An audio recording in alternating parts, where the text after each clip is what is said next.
The most powerful man in Chicago had everything: fame, wealth, absolute control, until the night he fell. She was just a maid trying to help. He was dying from an illness, and everyone knew it. His brother, his men, his lawyers, they all turned their backs. But she stayed, and for that, he humiliated her. He called her nobody. He told her she was nothing. He made her feel like she didn't deserve to breathe the same air. But this 23-year-old cleaning woman did something that night that brought the most feared mafia boss in the city to his knees, with something his world had never seen before. The Kreshnik penthouse occupied the entire 47th floor of a glass tower on Lake Shore Drive, a monument to money and menace perched above a city that had long stopped asking where the fortune came from. Chicago spread below like an offering, the dark mirror of Lake Michigan, the amber grids of streetlights, the distant hum of 10 million lives that moved, in one way or another, under the invisible thumb of Sodor Kreshnik. He had built his empire the way his Albanian grandfather had built stone houses in the mountains of Gjirokastër, with hands that never trembled, with silence instead of speeches, and with the unshakable belief that a man who explains himself has already lost. By 43, Sodor controlled legitimate import businesses, 3 construction firms, a chain of high-end restaurants in the Gold Coast, and, beneath all of it, like a second skeleton, an intricate network of loan enforcement, territory agreements, and quiet violence that kept half the city's underworld in careful orbit around his name. He was not the kind of man you saw in movies. There were no gold chains, no shouting, no performative rage. Sodor Kreshnik was tall, lean, with the kind of face that looked carved from cold marble, high cheekbones, dark eyes set deep beneath a heavy brow, a jaw that seemed permanently clenched. His hair, still black but threaded now with silver at the temples, was always combed back with deliberate precision. He wore charcoal suits, never ties, and spoke in a low voice that forced people to lean in, to listen harder, to feel that whatever he said was a secret being entrusted to them. People feared him not because he was loud, but because he was exact. He remembered everything. He forgave nothing, and when someone crossed him, they didn't disappear in a hail of gunfire. They simply faded. Their businesses withered. Their partners stopped returning calls. Their loans were called in.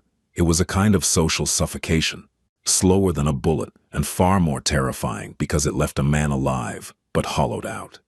This was the man that February found coughing into a silk handkerchief at 3 in the morning, his breath rattling in his chest like something broken inside a machine. It had started as nothing, a tightness behind his ribs after a meeting at the restaurant, a headache that wouldn't leave. He had ignored it, the way he ignored all weakness, the way his father had taught him to ignore a wound until the fight was over. But this was no wound he could stitch or wrap. This was something cellular, something that had crept in through the invisible architecture of his body and begun dismantling him from the inside. By the 3rd day, Sodor could not stand without the room tilting. His skin burned, his muscles ached as though they had been beaten. He moved through the penthouse like a ghost of himself, gripping walls, gripping countertops, refusing to sit down, because sitting down meant admitting that his legs had failed him. On the 4th day, his temperature reached 103.7. On the 5th day, it climbed to 104.2, and Sodor Kreshnik, the man who had once sat through a 6-hour negotiation with a bullet fragment in his shoulder, collapsed against the bathroom wall and could not get up. He lay there for 11 minutes before anyone found him. It was the maid. Her name was Elidi Morselli, and she had been cleaning the Kreshnik penthouse for 7 months. She was 23, Moroccan-born, raised in Casablanca until she was 14, then brought to the United States by an aunt who had married a Tunisian mechanic in Bridgeport. Elidi had grown up between languages, Darija at home, French at school, English on the streets of Chicago's South Side, and had learned early that being multilingual in America meant being useful in ways that rarely led to respect.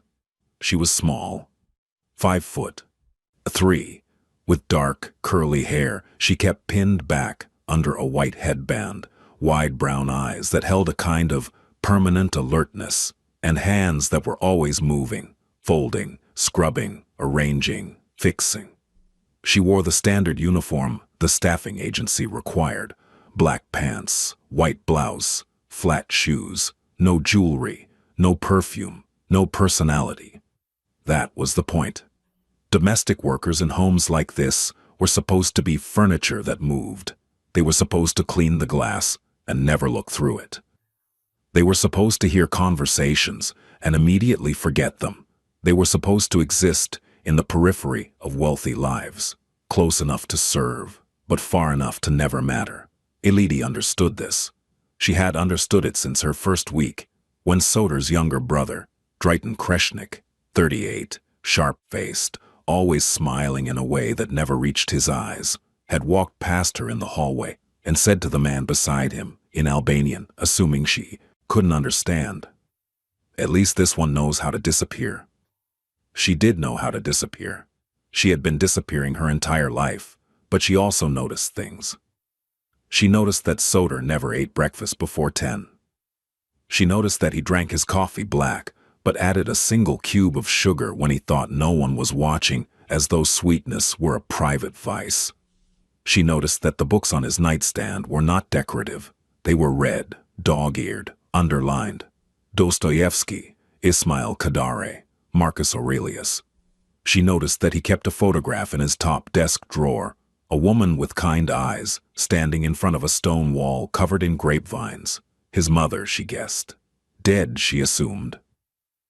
The frame was old. The glass was scratched but spotless, which meant he held it often.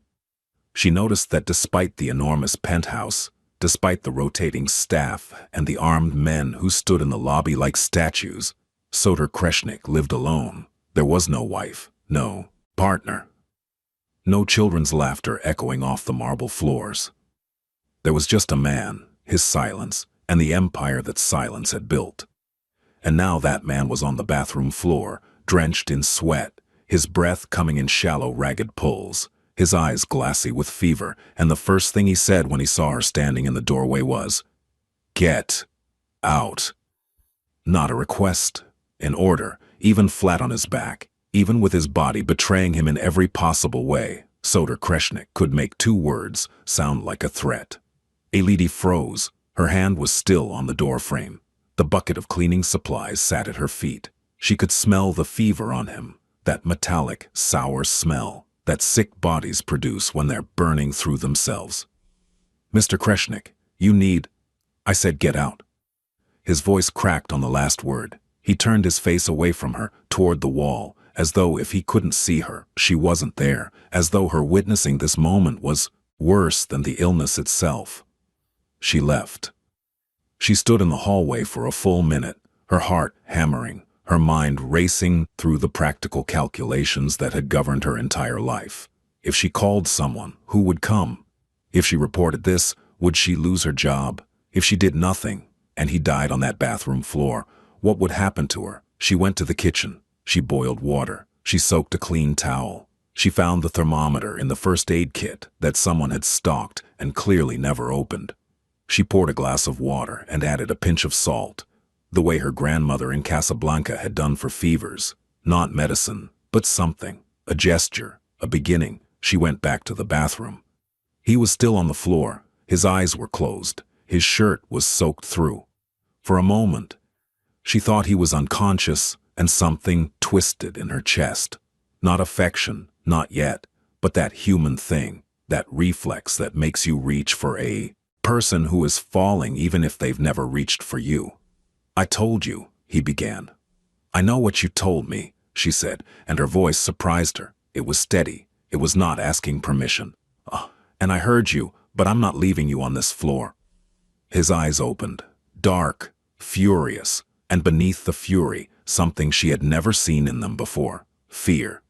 "I don't need your charity," he said. "It's not charity," she said. "It's my job to keep this house in order, and you being dead in the bathroom is not orderly." Something shifted in his expression, not softness. Soder Kreshnik did not do softness, but the faintest crack of surprise, as though her words had reached some part of him that his own defenses hadn't managed to wall off. He said nothing. She knelt beside him. She pressed the warm towel to his forehead.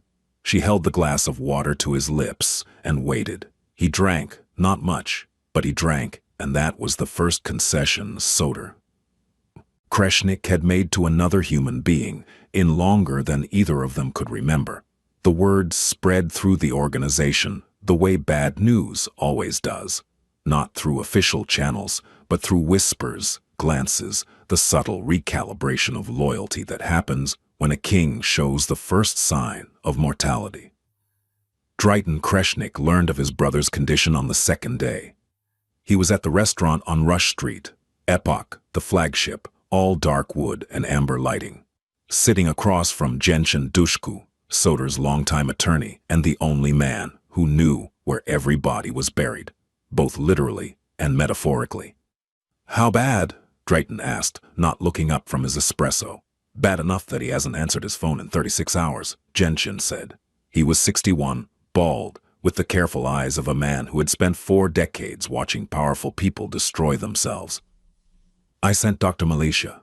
Soder refused to see him, told him through the intercom to leave." Drayton smiled. That flat, mechanical smile. "Of course he did. This isn't a joke, Drayton." "I'm not laughing." Drayton set his cup down. "I'm calculating." And he was. Behind those sharp eyes, behind that carefully maintained veneer of fraternal concern, Drayton Kreshnik was running numbers. Not financial numbers, political ones. The calculus of succession, the arithmetic of opportunity. Drayton had always been the second son, always one step behind, always introduced as Soder's brother, never as Drayton, never as his own man. He had managed the construction side of the business, supervised the territory agreements on the west side, handled the relationships with the police contacts that kept operations smooth. He was competent, effective, and utterly invisible beside his brother's shadow. He had accepted this, or at least he had appeared to accept it, but acceptance and resignation are different animals, and Drayton had been waiting. Not plotting, not yet, but waiting, for the moment when the balance might shift. Now the balance was shifting. "What does the doctor think?" Drayton asked. Based on what little the staff described, could be severe pneumonia, could be something worse, some kind of systemic infection. Without proper examination, there's no way to know. "And he won't be examined." "No." Drayton was quiet for a long time. Then he said very softly, "Then we prepare for contingencies." Genshin stared at him. "Your brother is not dead, Drayton." "My brother is a man who won't see a doctor while his body is shutting down." "That's not strength, Genshin. That's a death wish wearing pride as a mask." He stood, straightened his jacket. "Move the Thursday meeting to the restaurant. I'll chair it. Tell the captains it's routine, just logistical while Soder rests." "And if Soder finds out?" "If Soder finds out, it means he's well enough to be angry. And if he's well enough to be angry, then none of this matters." He paused at the door. "But if he's not well enough, then it matters very much." Within 48 hours, Drayton had quietly repositioned himself at the center of the operation. The meetings moved to Epoch. The captains, men who had pledged their loyalty to Soder, began drifting into Drayton's orbit, not out of love, but out of the oldest instinct in any power structure. Follow the man who feeds you tomorrow, not the one who fed you yesterday. Phone calls to the penthouse went unanswered. Deliveries were left at the door by staff who had been told, by whom no one was quite sure, that Mr. Kreshnik preferred not to be disturbed. The empire was not collapsing. It was being quietly, carefully, methodically rearranged. And on the 47th floor of the glass tower on Lakeshore Drive, Soder Kreshnik lay in his bed, burning with fever, and felt the silence closing in around him like water. Elidi came every day. Not because she was told to. The staffing agency had reduced her schedule to twice a week, citing client preference, which she understood was code for nobody wants to deal with this. Not because she was paid extra. She wasn't. She came because when she closed her eyes at night in her small apartment in Pilsen, she could still see him on that bathroom floor, his face turned to the wall, his body shaking, and something in her refused to let that image go unanswered. She used her key card. She let herself in. She cleaned, she cooked, she checked on him. And every day, he made it harder. On the 6th day, she brought him soup, a simple harira, the way her mother used to make it, thick, with lentils and tomato and cumin. She set it on his nightstand. He looked at it, then at her, and said, "I didn't ask for this." "I know. Take it away." "No." His jaw tightened. Even in illness, even with his skin pale and his eyes ringed with dark circles, his anger was a physical thing. It filled the room, pressed against the walls, demanded space. "You think this makes you important," he said. "You think because you bring me soup, you become something? You're a cleaning woman. You're nobody. You don't get to decide what I eat." The words hit her like stones. She felt them land, in her chest, in her stomach, in that soft place where she kept the version of herself that still believed kindness was worth the cost. She said nothing. She turned. She walked to the door. Then she stopped. "The soup will be cold in an hour," she said without turning around. "If you eat it cold, it won't taste as good. But it'll still keep you alive. And I think, Mr. Kreshnik, that staying alive is more important than staying proud." She left. When she came back 2 hours later to retrieve the bowl, it was empty.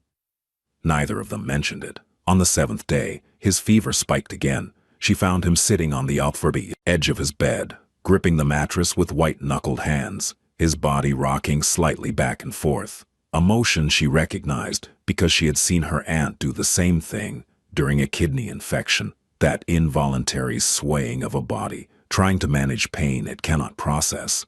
"Mr. Kreshnik," she said from the doorway. He didn't look up. "What?" "Your temperature. Let me check." "No."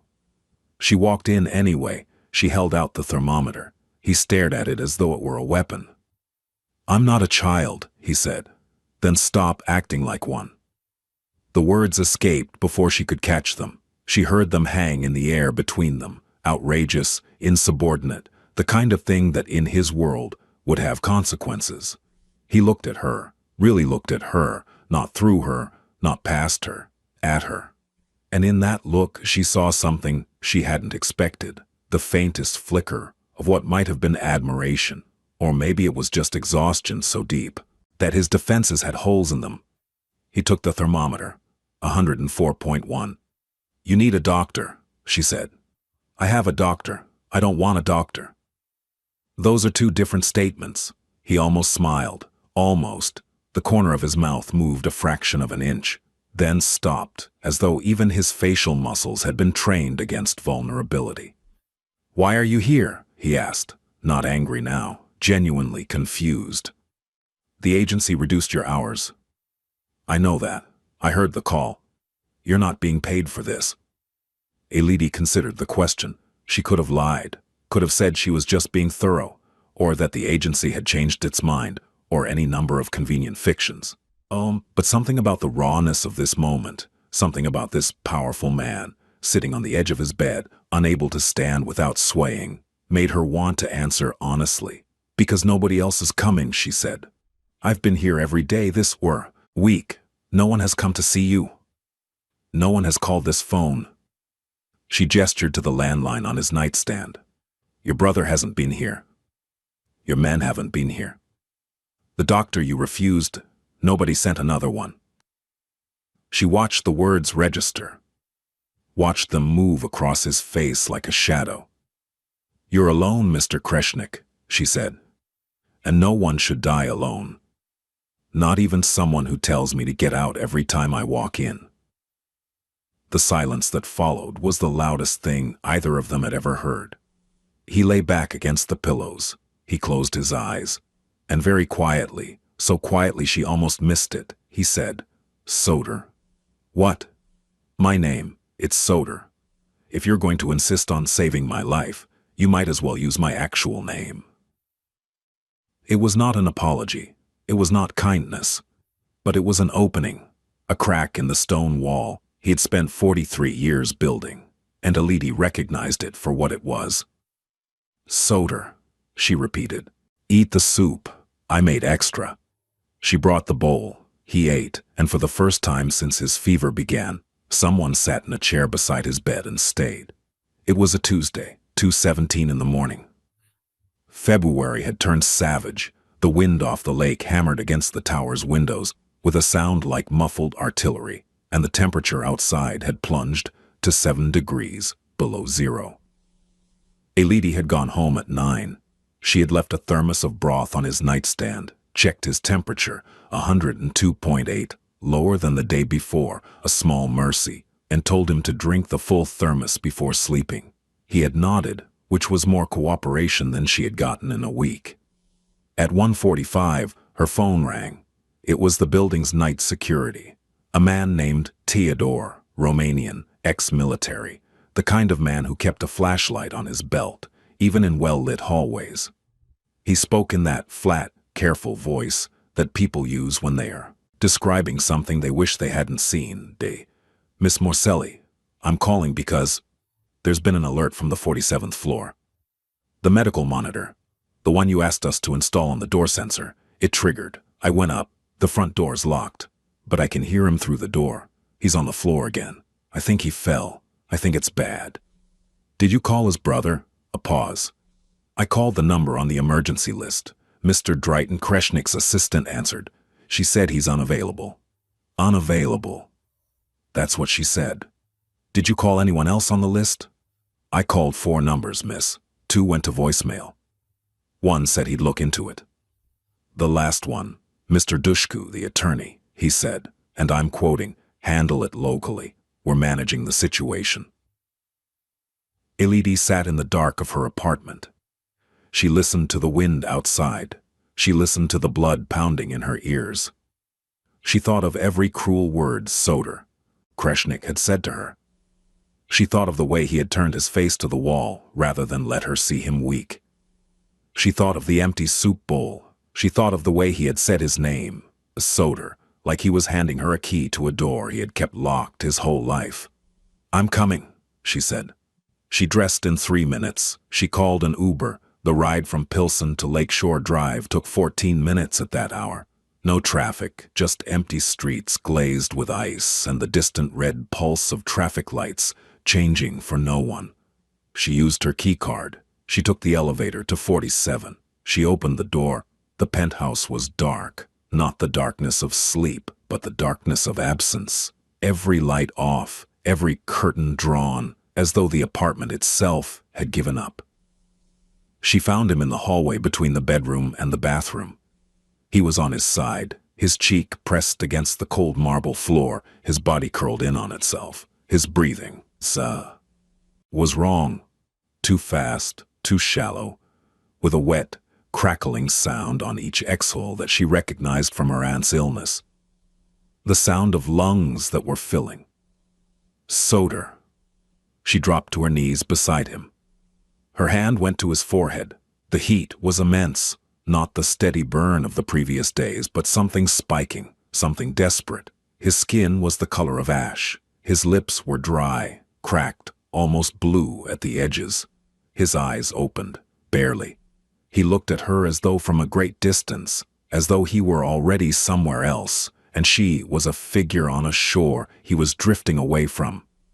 You came back, he whispered. I told you, no one should die alone.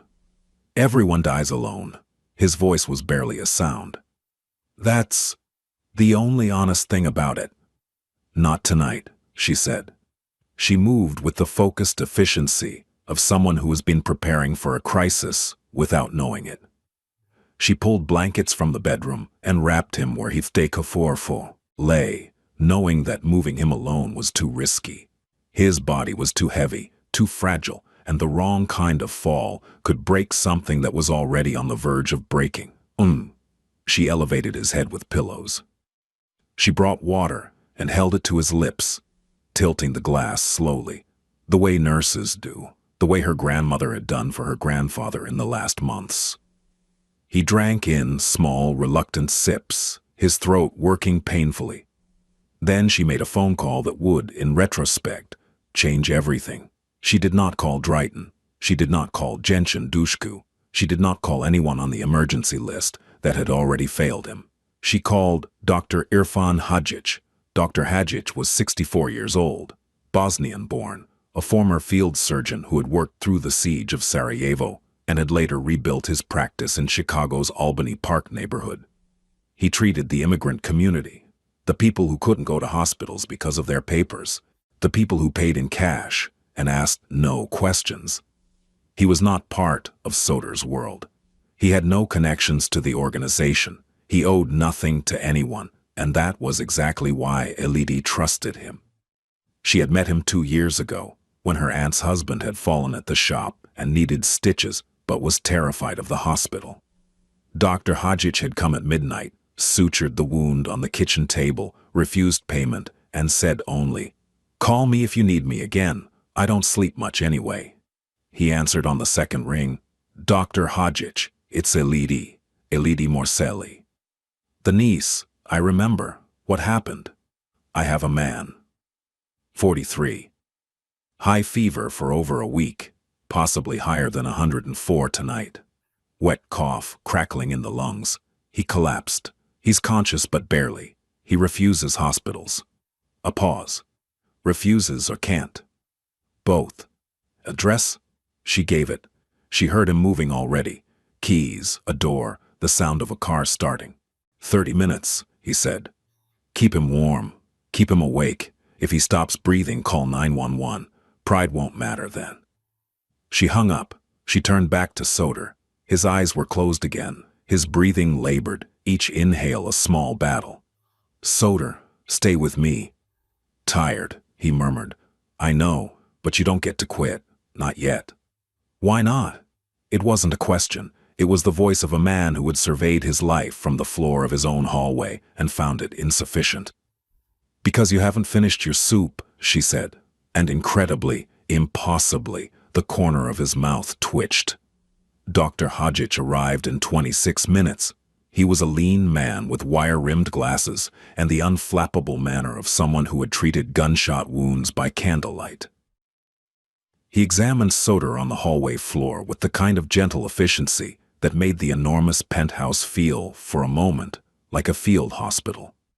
His diagnosis was grim but precise. Bilateral pneumonia. Severe. He's also showing signs of sepsis. The infection has likely entered the bloodstream. His blood pressure is low. His oxygen saturation is dropping. He needs IV antibiotics, fluids, and monitoring. If I had proper equipment, I'd want a chest x-ray, but we work with what we have. Can you treat him here? I can stabilize him. I can start IV antibiotics. I can monitor his vitals through the night. But I'll be honest with you, Miss Morselli. If he doesn't respond to treatment in the next 12 to 18 hours, he needs a hospital." No negotiation. Elidi looked at Soder. He was watching her, not the doctor, her, with those dark, fever-bright eyes. Waiting. Trusting her to make the decision because he no longer trusted himself to make it. "Do it," she said. Dr. Hadjic worked for an hour. He started an IV line with practiced hands. He administered broad-spectrum antibiotics. He rigged a pulse oximeter to Soder's finger and set up a manual blood pressure cuff. He adjusted the pillows, raised the blankets, and spoke to Soder the way he spoke to all his patients, calmly, directly, without the false cheer that doctors in expensive hospitals used like anesthesia. "You are very sick," Dr. Hadjic told him, "but you are not dead, and you will not be dead tonight if you cooperate. Can you do that?" Soder looked at the old doctor, then at Elidi. "Apparently," he said hoarsely, "I don't have a choice." "You always have a choice," Dr. Hadjic said. Tonight you're choosing to live. That's a good choice." The doctor left at 4:30 in the morning with instructions for Elidi that covered 3 handwritten pages. Check the IV every 2 hours. Monitor his temperature every 90 minutes. Wake him if his breathing changes. Call immediately if his lips turn blue. Elidi sat in the chair beside him. The penthouse was silent except for the wind and his breathing and the slow drip of the IV. Turn to force. 5:15. Soder opened his eyes. "You should go home," he said. His voice was thin, but clearer than before. "I should," she agreed.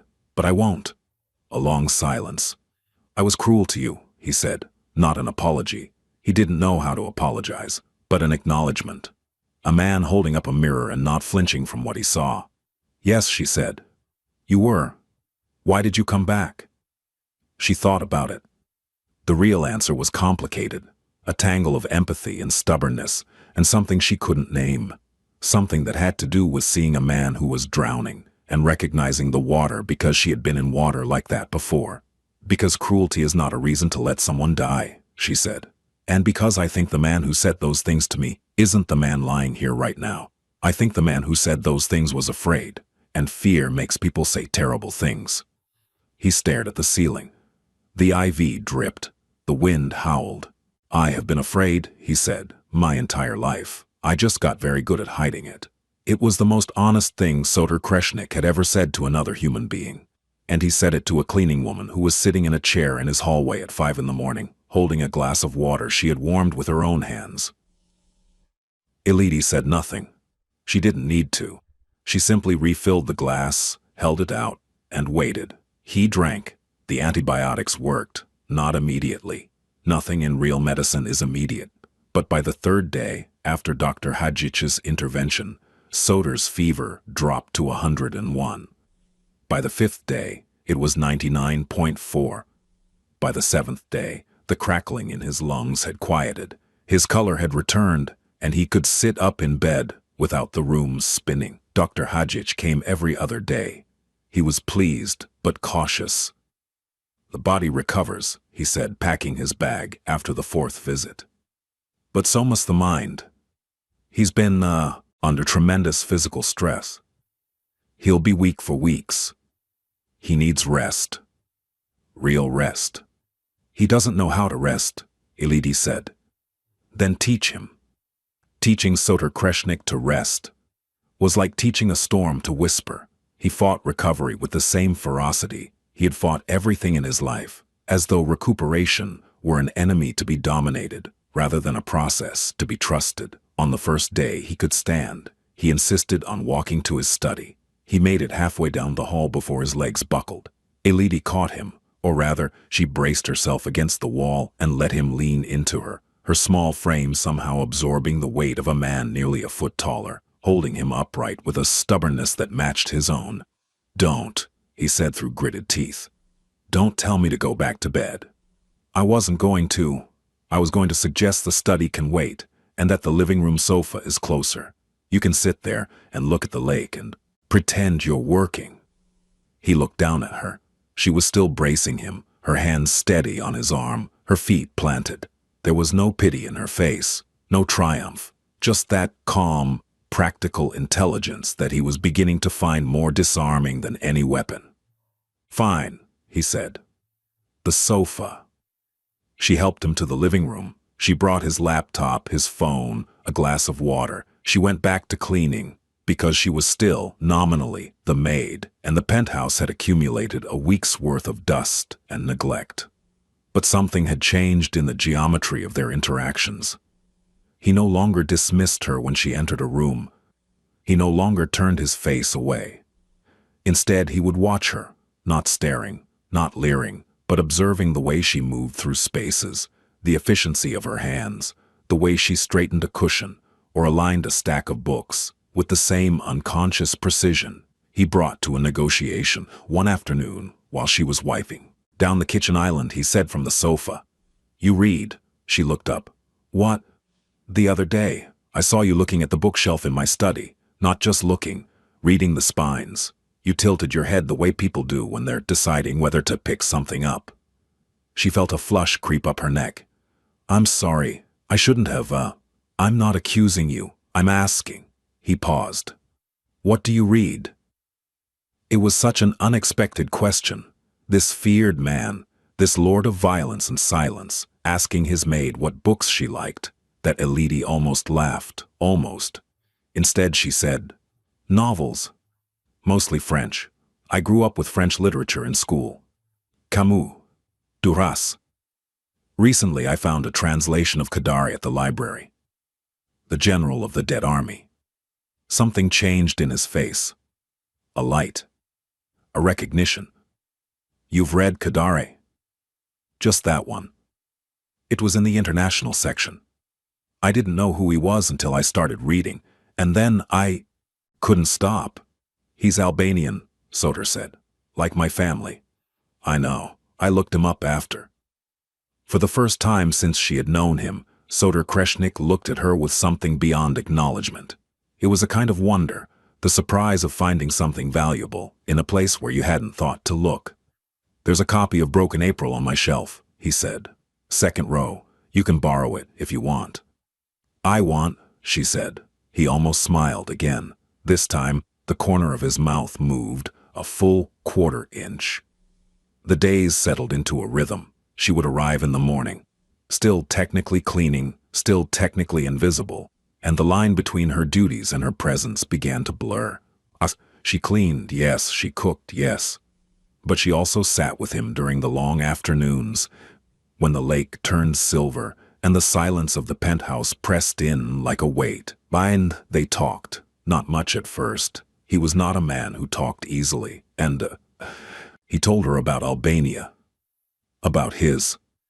He told her about Albania, about his grandfather's village, about the code of honor that had governed his family for generations. The Bisa, the sworn word, the idea that a man's promise was more binding than any contract.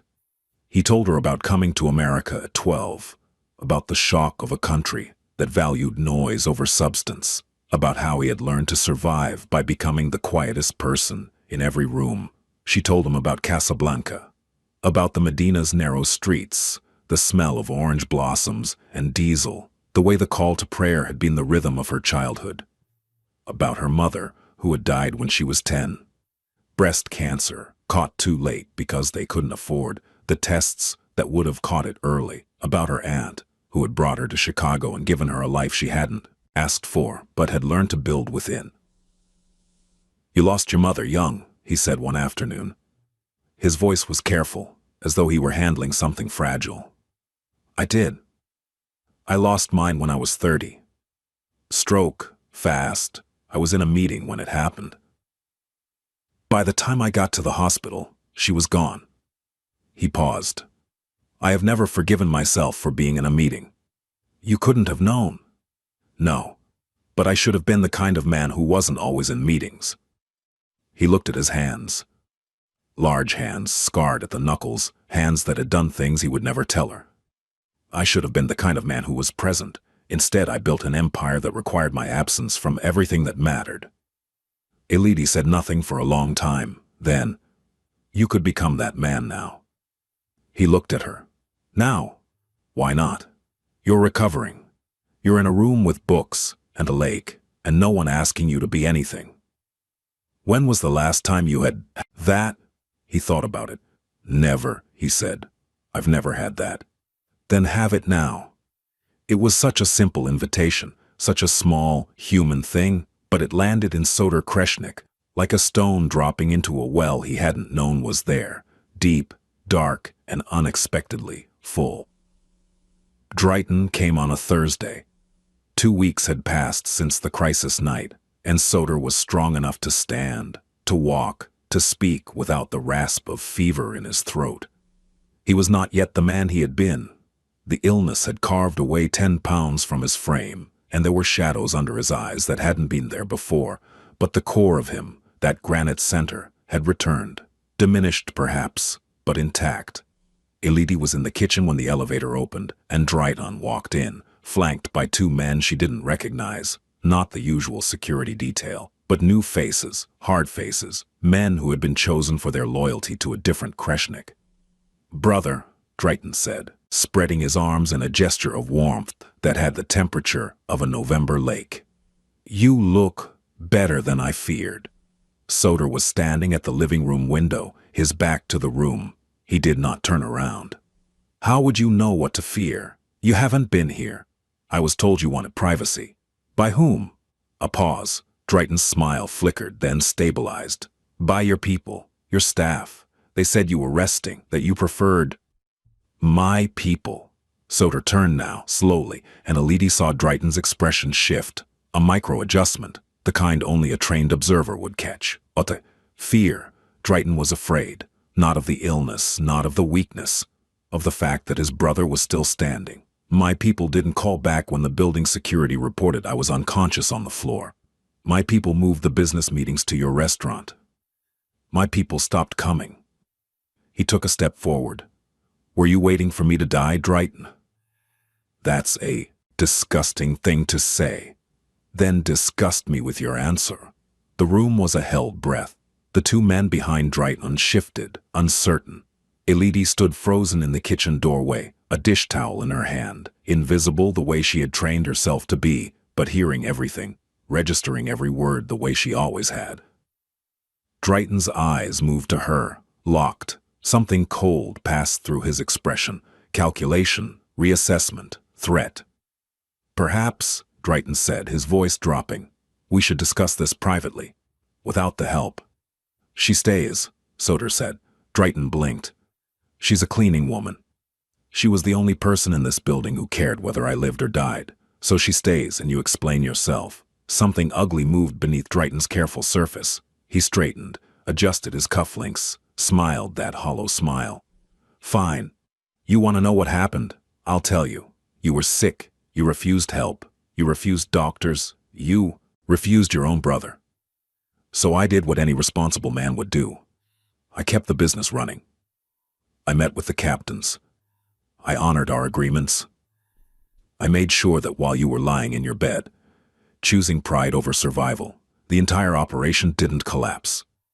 You moved to replace me. I moved to protect what you built. There's a difference. The difference, Soder said, and his voice was quiet now, quieter than Drayton had ever heard it, which meant it was at its most dangerous, is that you didn't call, not once, not to ask if I was alive, not to send a doctor, not to check on your own blood. You calculated the odds, Drayton. You decided I was more useful dead, and you began building a world without me in it. Drayton said nothing. For once, the smile was gone. Do you deny it? A long silence. Then Drayton said very carefully, I deny nothing. I prepared for the worst. That is what survivors do. Survivors, Soder repeated the word like it, was something he'd found at the bottom of a glass. Our grandfather used a different word. He called it betrayal. Drayton's composure finally cracked. Color rushed into his face. His voice rose. You want to talk about betrayal? You who kept me in your shadow for 20 years. You who never once said my name in a room without saying yours first. I built half of what we have. The construction, the West Side, the police contacts. And you treated me like hired help. His eyes shot to Elodie. Speaking of hired help, how convenient. The great Soder Kreshnik, humbled by illness, nursed back to health by the maid.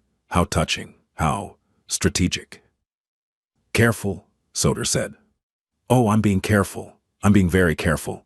Because I've seen this before, brother. A powerful man gets weak. A pretty young woman sees an opportunity. She makes herself indispensable. She makes herself trusted. And before you know it, she's not cleaning the floors anymore. She's sitting at the table. He turned to Elodie. His eyes were flat, reptilian. How much did you think this was worth? The sick man, the empty penthouse, the intimate little nights of soup and pillow fluffing. What's the price tag on that performance? The silence that followed was not empty. It was full of violence, full of history, full of the centuries-old weight of men who had used power to strip others of their dignity. Elodie felt the words like a brand. She felt them burn through the layers of composure she had built over years of being invisible, being dismissed, being tolerated but never valued. She felt her hands shake. She felt her throat close. She felt the tears press against the back of her eyes with a force that terrified her, because crying in front of this man would prove everything he was saying. She opened her mouth to speak, to defend herself, to explain, to rage. She didn't get the chance. Enough. Soder's voice filled the room like thunder, fills a valley, not loud, but total, occupying every corner, leaving no space for anything else. He moved toward his brother with a slowness that was more frightening than speed, because it was controlled, deliberate, and final. You will not speak to her. You will not look at her. You will not say her name. She came to this apartment every day while I was dying. She brought a doctor when no one else would. She sat in a chair next to my bed at 3 in the morning and kept me alive with water and stubbornness and a kind of courage that you, Drayton, with all your suits and your smiles and your calculations, will never understand. He was close to his brother now, close enough to touch, close enough to break. She asked for nothing, not money, not protection, not status, nothing. She did what she did because it was right, and if you cannot recognize that, if your mind is so poisoned by ambition that you see manipulation and mercy, then you are not the brother I thought you were. You are not even the man I hoped you could become. Drayton's face was white. The two men behind him were statues. Get out, Soder said. Take your new men with you and understand this clearly. The next time you enter this building, you will come alone. You will come respectfully, and you will come prepared to account for every decision you made while I was on that floor. Drayton left. The elevator doors closed, and the penthouse was quiet again. Soder stood at the window. His hands were trembling, from emotion, from exertion, from the sheer physical cost of confrontation when his body was still healing. He braced himself against the glass. Elodie came to him. Not rushing, not hovering, just walking to his side the way a person walks to a cliff's edge, carefully, but without fear. You didn't have to do that, she said. Yes, he said. I did. He's your brother. He was my brother. Today he showed me what he is. He paused. You showed me what you are a long time ago. I was just too proud to see it. He turned from the window. He looked at her. Really looked at her the way he had on the bathroom floor that first time, but different now, not through a haze of fever or pride. With clarity. With the clean, painful clarity of a man who had been to the edge of death and come back seeing the world as it actually was. Thank you, he said. 2 words. But from Soder Kreshnik, they carried the weight of a continent. Elodie nodded. She did not cry. She did not throw her arms around him. She did not perform gratitude or relief or any of the emotions that a lesser storyteller might have demanded of her. She simply said, "You're welcome. Now sit down before you fall again." He sat. What Drayton did not know, what no one knew except Elodie and a dead phone battery, was that on the night of the crisis, while Dr. Hadjic worked on Soder and Elodie monitored his breathing, she had done something else. She had not planned it. She was not a strategist. She was not a player in the games of powerful men. But she was observant, pathologically, survival necessarily observant. And in the weeks of cleaning Soder's penthouse, she had noticed things. She had noticed that Soder kept a safe in his study, not the wall safe that everyone knew about. The obvious one behind the painting, the one that held cash and a weapon and the kind of documents that men like Soder kept as insurance. No. She had noticed a second safe, a floor safe, hidden beneath a section of hardwood that was slightly different in color from the surrounding planks, positioned under the desk in a way that you would only see it if you were on your hands and knees cleaning the baseboards. Which she was, every Tuesday.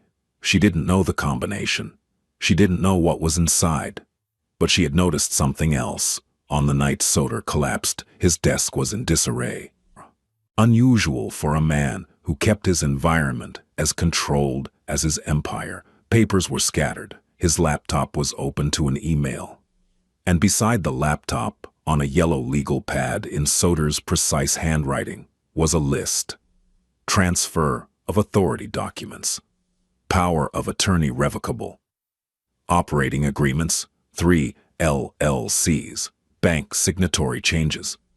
Below the list, underlined twice, do not sign.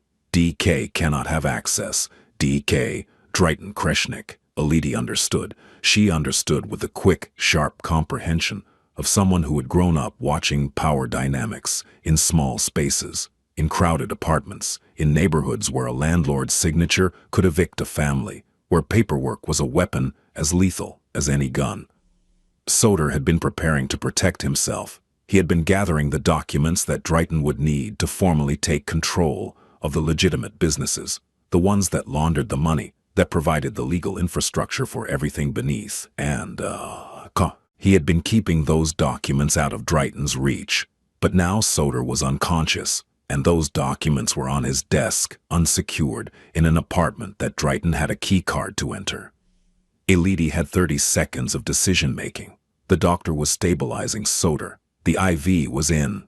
The building was quiet, and somewhere in the city, Drayton Kreshnik was doing the math of succession. She gathered the papers. She photographed them with her phone. Every page, every signature line, every clause. Then she put the originals back on the desk, exactly as they had been, and returned to Soder's side. The photographs sat on her phone for 2 weeks, silent, waiting, when Soder was well enough to return to his study. The day after Drayton's visit, in fact, he went to his desk and froze. Elodie was in the kitchen. She heard the silence change. There are different kinds of silence in a home. The silence of absence, the silence of concentration, the silence of sleep. This was the silence of alarm. She walked to the study doorway. Soder was standing at his desk, staring at the papers. His face was carved stone. "These were moved," he said. "They were on your desk the night you collapsed," Elodie said. He looked at her sharply. "You saw them." "I saw them. I didn't read them in detail, but I saw the note, the one about the transfer documents." His jaw tightened. "What did you do?" She took out her phone. She opened the photo album. She held it out to him. "I photographed everything, every page, in case someone came while you were unconscious and took the originals or altered them. I didn't know what they meant exactly, but I knew they mattered, and I knew you wouldn't want someone else to have them." He scrolled through the photographs, slowly. His expression moved through a sequence she could track. Surprise, suspicion, verification, understanding, and then, finally, unmistakably, something that looked, like gratitude so deep it bordered on grief. "These are the operating agreements for the 3 holding companies that control the construction firms," he said quietly. "If Drayton had gotten his hands on these and had them signed by a notary while I was incapacitated, he could have legally restructured the ownership. He could have locked me out of my own businesses." "I know," Elodie said. "I mean, I didn't know exactly, but I understood the shape of it." "The shape of it." He repeated her words, and there was something in his voice she hadn't heard before. Awe. A man who had spent his life surrounded by soldiers and strategists, staring at a 23-year-old maid who had instinctively done what none of them had thought to do. "Why?" he asked. "You could have ignored it. You could have let him take whatever he wanted. It's not your fight." Elodie considered the question the way she considered all important questions, carefully, without hurry. "Because you were helpless," she said. "And taking from someone who is helpless is the worst kind of theft. It doesn't matter who you are or what you've done. No one deserves to be robbed while they're dying." He set the phone down on the desk. He pressed his palms flat against the surface, steadying himself, not physically this time, but emotionally, anchoring himself against the current of something he did not know how to feel. "You're remarkable," he said. "And I don't say that to people. I know you don't. What do you want, Elodie? For this? For everything? What can I give you?" And here it was. The moment that would define her in his world. The question that every person in Soder Kreshnik's orbit eventually faced. "What is your price?" "Nothing," she said. He stared at her. "Nothing. Nothing. I didn't do it for payment. I didn't do it for position. I didn't do it so that you would owe me." She held his gaze with a steadiness that startled them both. "I did it because it was the right thing to do. And if you try to pay me for doing the right thing, you'll cheapen it, and you'll cheapen me." The silence that followed was vast, oceanic, the kind of silence that falls after a truth so clean and so complete that there is nothing left to add to it. Soder Kreshnik, who had bought loyalty, who had purchased compliance, who had traded in debts and obligations his entire life, stood in his study and faced a woman who could not be bought. Not because she was naive, not because she didn't understand the value of what she had done, but because she had decided, deliberately, consciously, firmly, that her integrity was worth more than anything he could offer. He didn't know what to do with that. He had no framework for it. It was like being handed a color he had never seen before and being asked to describe it. "All right," he said very quietly. "Nothing it is." But his eyes, when he looked at her, said everything Fatih's or words could not. The reckoning came 3 weeks later. Soder had recovered enough to reassert himself, not fully, not with the effortless physical dominance of before, but with something that might have been more formidable, the cold, deliberate precision of a man who had seen the truth of every relationship in his life and was now operating without illusions. He called a meeting. Not at Epic, at the penthouse. His territory.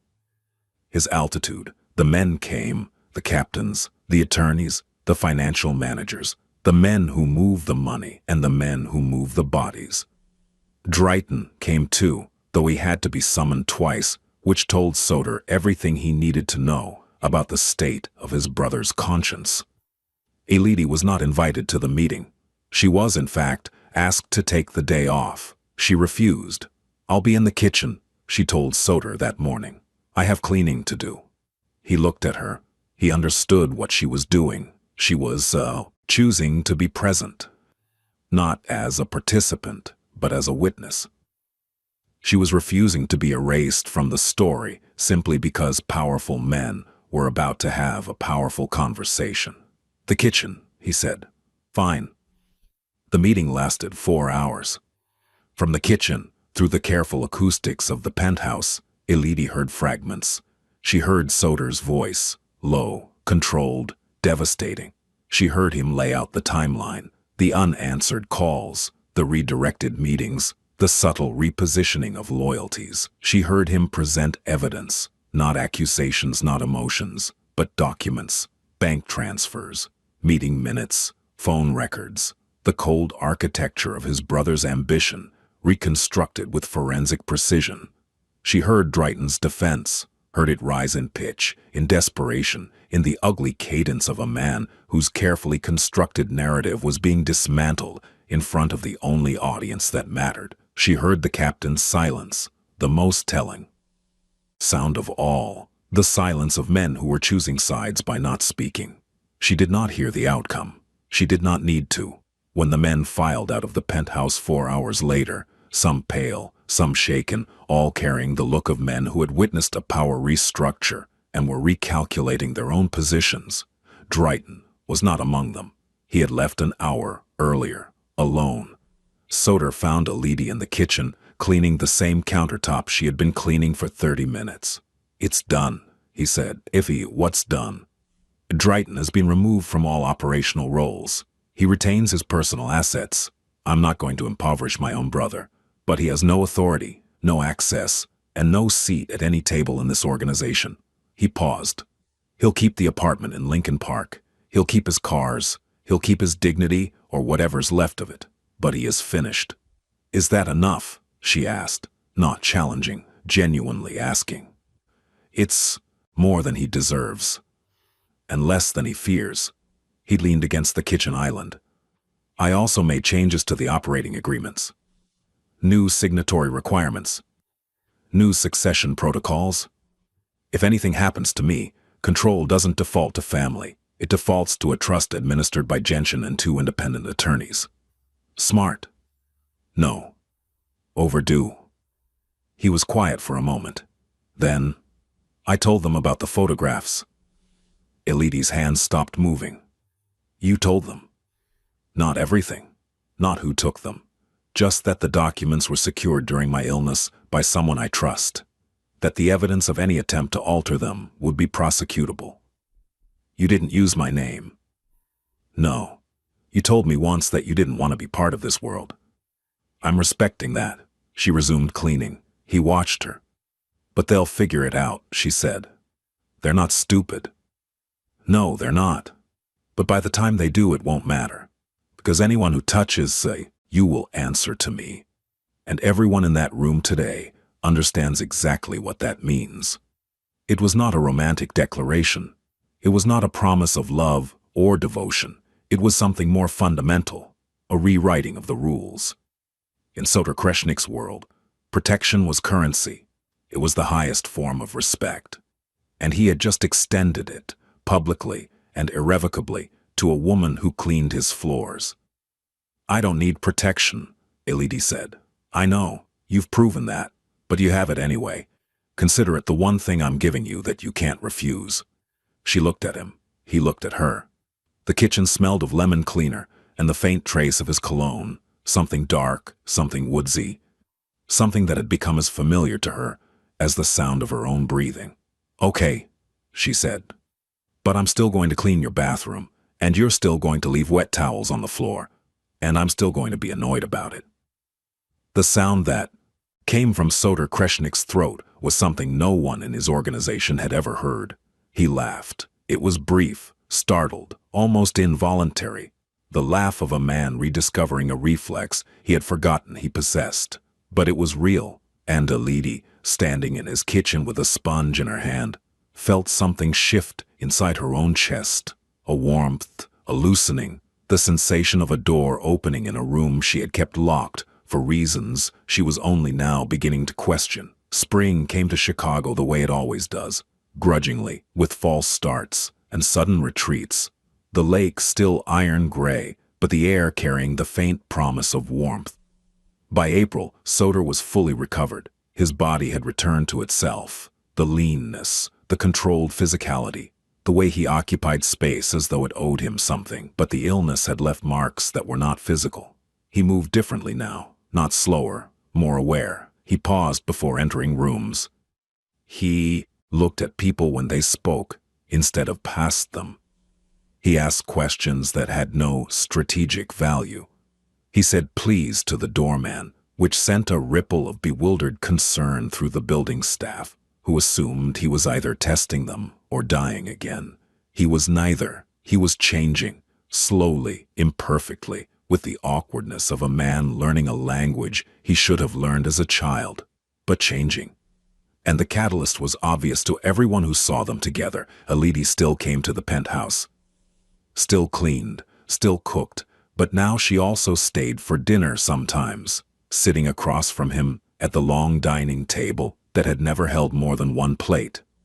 They talked about books, about cities, about the strange alchemy of immigration, in how leaving one country doesn't mean arriving in another, how you can live in America for a decade and still dream in Arabic. She told him about her plans. She was saving money, slowly, methodically, with the patience of someone who understood that small amounts compound into freedom. She wanted to go back to school, study public health. She had seen too many people in her community, immigrants, undocumented, uninsured, suffer from conditions that were treatable, preventable, survivable, if only someone had intervened sooner. "Like what you did for me," he said one evening, the words coming out before he could stop them. She looked at him. That was different. Was it? She thought about it. "No," she admitted. "I suppose it wasn't." It was that evening that he made his offer.